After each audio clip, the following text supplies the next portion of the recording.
In this video, I'm gonna teach you how to fix corrupted data Minecraft on the PlayStation 5. It's a very quick and easy process, so make sure to follow along. If you are getting an error telling you that you have corrupted data and you can't join any of your pre-existing worlds, usually there is a simple fix attributed to loading up backups of these worlds. Keep in mind that the solution that I'm going to show you in this video is not going to be applicable for everyone.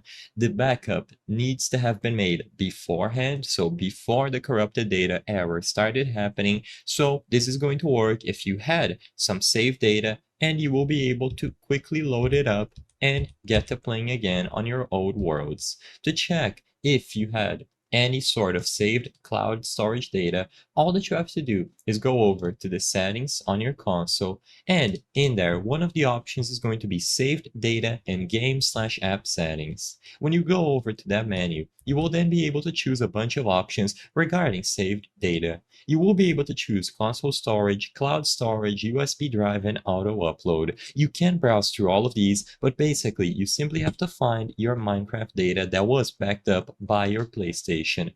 So usually it is going to be under cloud storage, but you can go to whichever menu you want.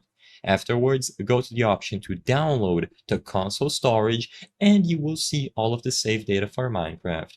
Choose or tick the left box next to every single world that you would like to recover, and you will be given the option to override the saved data on the console that is currently corrupted with the data on the cloud that is good to go. So just make this replacement and override as many worlds as you need, and every time that you do, the world will be restored. You should go ahead and make a new backup just to be sure, but this is all you have to do to fix corrupted data.